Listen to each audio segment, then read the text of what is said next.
नमस्कार मंडळी, क्रिशवीज व्लॉग या आपल्या चॅनलमध्ये आपणा सर्वांचं अगदी मनापासून स्वागत आहे। आज मी तुमच्यासाठी अशी महत्त्वाची, उपयुक्त आणि आवश्यक माहिती घेऊन आली आहे जी तुमच्या शरीराच्या अंतर्गत शक्तीशी, मज्जातंतूच्या आरोग्याशी आणि रक्ताभिसरण प्रणालीशी थेट संबंधित आहे।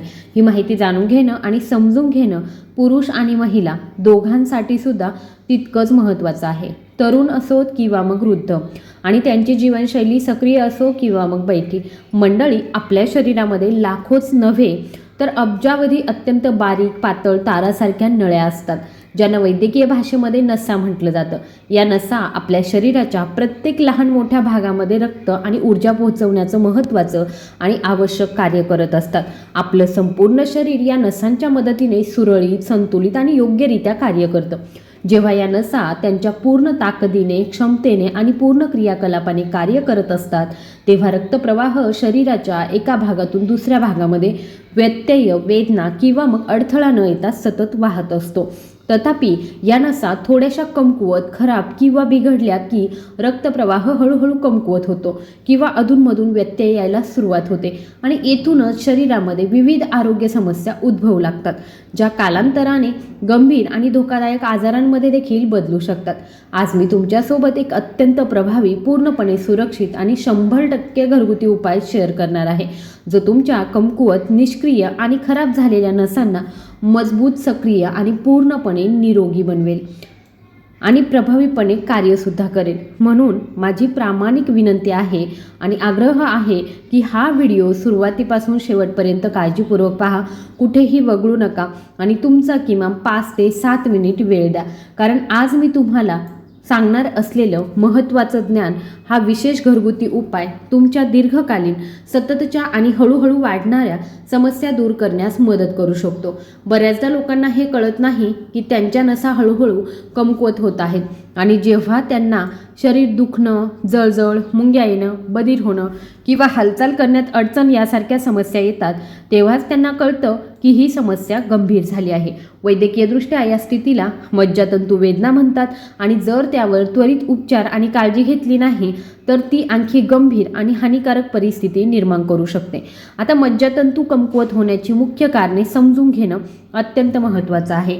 सर्वात सामान्य आणि प्राथमिक कारण म्हणजे मधुमेह, एक आजार ज्यामध्ये रक्तातील साखरेची पातळी बराच काळ सतत उच्च राहते। जेव्हा रक्तातील साखरेची पातळी बराच काळ वाढलेली राहते, तेव्हा ते हळूहळू मज्जातंतूच्या ऊतींना नुकसान करतं आणि रक्ताभिसरण कमकुवत करतं। आणखी एक प्रमुख कारण म्हणजे उच्च रक्तदाब, जो मज्जातंतूच्या भिंतीवर अतिरिक्त दबाव टाकतो, त्यांना कमकुवत आणि नुकसान पोहोचवतो। तिसरं महत्त्वाचं कारण म्हणजे धमन्यांमध्ये चरबी जमा होणं, ज्यामुळे रक्तवाहिन्या अरुंद होतात आणि रक्तप्रवाह मंदावतो आणि अडथळा निर्माण होतो। शिवाय कोणताही विषाणू किंवा बॅक्टेरिया संसर्ग थेट मज्जासंस्थेवर परिणाम करू शकतो आणि तिची कार्यक्षमता कमी करू शकतो। हार्मोनल असंतुलन हे देखील मज्जातंतूच्या कमकुवतपणाचं एक महत्त्वाचं कारण असू शकतं। शिवाय जर यकृत किंवा मूत्रपिंड योग्यरित्या कार्य करत नसतील तर शरीरामध्ये जमा झालेले विषारी पदार्थ काढून टाकता येत नाहीत आणि हे विषारी पदार्थ नसांमध्ये जमा होतात, ज्यामुळे अडथळे निर्माण होतात। यामुळे रक्तप्रवाहावरती परिणाम होतो, ज्यामुळे अशक्तपणा आणि ऊर्जेचा अभाव होतो। आता सर्वात महत्त्वाचा प्रश्न म्हणजे आपल्या नसा हळूहळू कमकुवत होत आहेत हे आपल्याला कसं कळेल? पहिलं लक्षण म्हणजे हात आणि पायांमध्ये किंचितशा मुंग्या येणं किंवा सुन्नपणा। अचानक उभं राहिल्यावर अनेकांना चक्कर येणं किंवा चक्कर येऊन खाली पडणं। जर तुम्हाला सतत थकवा, अशक्तपणा आणि जडपणा येत असेल तर हे रक्ताभिसरण खराब होण्याचं स्पष्ट लक्षण असू शकतं। शरीराच्या विविध भागांमध्ये अस्पष्ट वेदना, रक्तदाब असंतुलन, जास्त घाम येणं, गॅस, जडपणा आणि भूक न लागणं हे देखील या समस्येशी संबंधित असू शकतं। ही समस्या हळूहळू तुमच्या स्मरणशक्तीवर परिणाम करू शकते, ज्यामुळे विस्मरण वाढतं, झोपेचा अभाव आणि झोप योग्यरित्या बरी न होणं आणि निद्रानाश देखील होऊ शकतो. बऱ्याच प्रकरणांमध्ये हृदयाचे ठोके देखील जलद आणि असामान्य होऊ शकतात. पण मंडळी, फक्त औषधे किंवा इंजेक्शन्सचे त्यावर उपचार करता येतात ही धारणा पूर्णपणे चुकीची आहे. सत्य हे आहे की योग्य घरगुती उपचार, संतुलित आहार आणि नियमित योग आणि प्राणायाम याद्वारे मज्जातंतूचा कमकुवतपणा पूर्णपणे दूर केला जाऊ शकतो. वेदनादायक भाग दाबणे किंवा मालिश करणे हानिकारक असू शकतं, म्हणून थोडंसं थंड किंवा कोमट पाणी वापरणं अधिक फायदेशीर आहे. यामुळे रक्ताभिसरण सुधारतं आणि वेदना कमी होतात. या व्यतिरिक्त भस्त्रिका आणि अनुलोम विलोम प्राणायाम अत्यंत प्रभावी आणि फायदेशीर मानले जातात, कारण ते थेट मज्जासंस्थेवर परिणाम करतात. ते मजबूत आणि सक्रिय करण्यास मदत करतात. आता सर्वात महत्त्वाचा आणि प्रभावी उपाय येतो, जे योग्यरित्या आणि नियमितपणे केले तर अंदाजे 14 ते 15 दिवसांमध्ये सकारात्मक परिणाम दिसून येऊ शकतो. सुमारे 1 महिन्याच्या आत नसांमध्ये लक्षणीय सुधारणा आणि पुनर्प्राप्ती दिसून येते. हा उपाय तयार करण्यासाठी प्रथम स्टीलच्या भांड्यामध्ये 1 ग्लास पाणी, स्वच्छ पाणी घ्या आणि ते पूर्णपणे उकळवा. जेव्हा पाणी उकळू लागतं तेव्हा त्यात अर्धा इंच लांबीचा दालचिनीचा तुकडा घाला. बरेच लोक विचारतात की संपूर्ण दालचिनी वापरणं अधिक फायदेशीर आहे की व्यावसायिकरित्या उपलब्ध पावडर. तर मी तुम्हाला स्पष्टपणे सांगते, जर तुम्ही बाजारातून संपूर्ण दालचिनी विकत घेतली आणि नंतर घरी ताजी बारीक करून पावडर बनवली तर ती अधिक शुद्ध, अधिक प्रभावी आणि अधिक फायदेशीर ठरत असते, कारण त्यातील नैसर्गिक घटक पूर्णपणे सुरक्षित आणि सक्रिय राहतात. मंडळी, सर्वप्रथम तुम्हाला बाजारात जाऊन उच्च दर्जाची शुद्ध आणि ताजी दालचिनी खरेदी करावी लागेल. दालचिनी पूर्णपणे कोरडी आहे, ओलावा किंवा मग बुरशीचा कोणताही अंश नाही याची नेहमी खात्री करा, कारण दालचिनी जितकी ताजी, स्वच्छ आणि नैसर्गिक असेल तितक्या लवकर आणि सर्वात खोलवर ती शरीरामध्ये प्रवेश करते. आता बारीक आणि नाजूक पावडर तयार करण्यासाठी तुम्हाला घरीच ही दालचिनी पूर्णपणे कुस्करून बारीक करावी लागेल. जेव्हा तुम्ही ती घरी ताजी बारीक करता तेव्हा त्यातील सर्व सक्रिय संयुगे आणि नैसर्गिक औषधी गुणधर्म पूर्णपणे अबाधित राहतात आणि पाण्यात सहज विरघळतात, ज्यामुळे शरीराला पूर्ण फायदा होतो. या तयार पावडरचे फक्त 2 लहान चिमूट घ्या आणि स्टीलच्या भांड्यामध्ये उकळत्या पाण्यात घाला. दालचिनीचा अर्क पाण्यात हळूहळू आणि पूर्णपणे विरघळेल आणि शरीराला याचे पूर्ण फायदे मिळतील याची खात्री करा. पुढे दुसरा महत्त्वाचा घटक येतो, काळी वेलची. एका दळण्याच्या दगडावरती, तोफावरती किंवा मुसळावरती किंवा मग इतर कोणत्याही घन पृष्ठभागावर हळूवारपणे ठेचा, जेणेकरून त्याची साल काढून बिया काढणं सोपं होईल. त्यानंतर या बिया उकळत्या पाण्यामध्ये घाला, जेणेकरून त्यांचे संपूर्ण औषधी गुणधर्म बाहेर पडतील. आता तिसरा महत्त्वाचा घटक येतो, तो म्हणजे लवंगा, ज्याला खूप शक्तिशाली आणि प्रभावी नैसर्गिक उपाय मानलं जातं.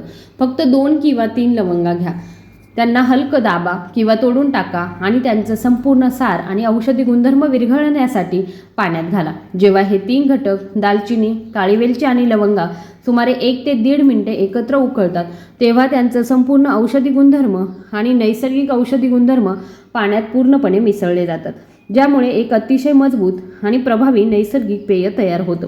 यानंतर गॅस बंद करा आणि पाणी काही काळ थंड होऊ द्या, जोपर्यंत ते सुरक्षित आणि पिण्याच्या तापमानापर्यंत पोहोचत नाही.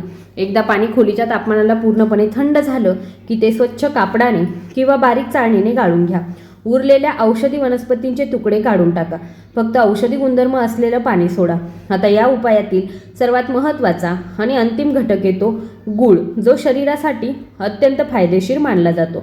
सुमारे अर्धा इंच आकाराचा एक छोटासा गुळाचा तुकडा घ्या आणि तो तयार पेयामध्ये घाला, ज्यामुळे ते पूर्णपणे विरघळेल. गूळ घातल्याने पेयामध्ये सौम्य नैसर्गिक गोडवा येतो, ज्यामुळे ते पाणी पिण्यायोग्य होते आणि त्वरित ऊर्जा देखील मिळते. रक्त शुद्ध होतं आणि पचन संस्था मजबूत होते. तथापि जर तुम्हाला मधुमेह असेल तर तुम्ही गूळ घालणं टाळावं किंवा ते खूप कमी प्रमाणामध्ये घालावं. हे अगदी खरं आहे की जेव्हा या पेयामध्ये गूळ घातला जातो तेव्हा त्याची शक्ती आणि परिणामकारकता अंदाजे 4 पट वाढते, ज्यामुळे ते अधिक प्रभावी होतं.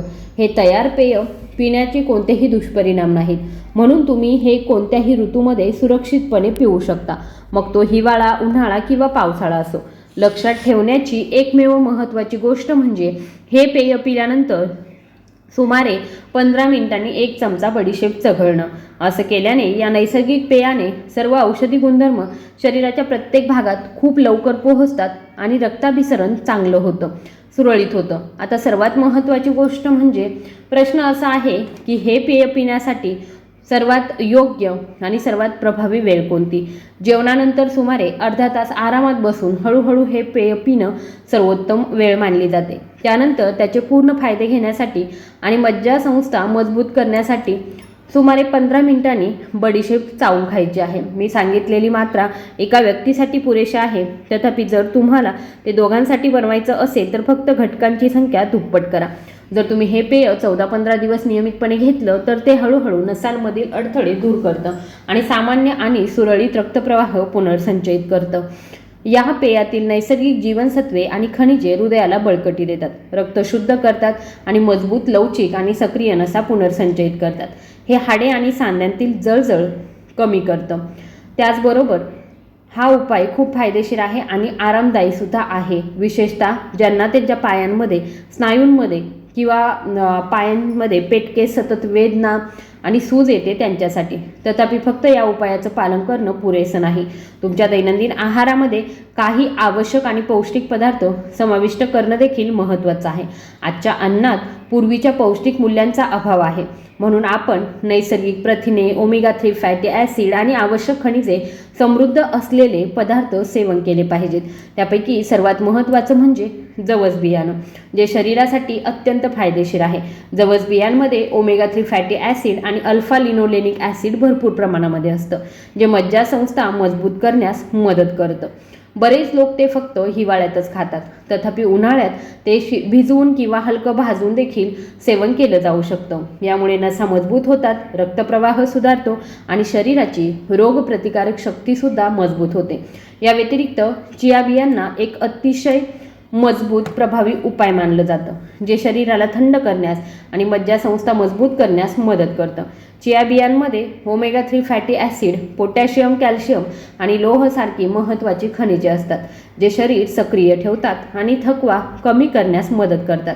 मंडळी, जर तुम्ही आजची सर्व माहिती योग्यरित्या समजून घेतली आणि ती नियमितपणे स्वीकारण्याचा निर्णय घेतला तर खात्री बाळगा की मज्जातंतूचा कमकुवतपणा आणि अडथळे हळूहळू नाहीसे होतील. जर तुम्ही बराच काळ औषधे घेत असाल आणि तरीही पूर्ण आराम मिळत नसेल तर 14-15 दिवसांसाठी हा नैसर्गिक उपाय नक्की वापरून पहा. त्यानंतर तुम्हाला तुमच्या शरीरामध्ये सकारात्मक बदल दिसून येतील. तुमचे वेदना, थकवा आणि शरीरातील कडकपणा हळूहळू नाहीसा होईल आणि तुमचं शरीर त्याच्या पूर्वीच्या ताकदी आणि सक्रिय आणि उत्साही स्थितीमध्ये परत येईल. तुम्हाला हा व्हिडिओ उपयुक्त वाटला असेल तर कृपया व्हिडिओला लाईक करा.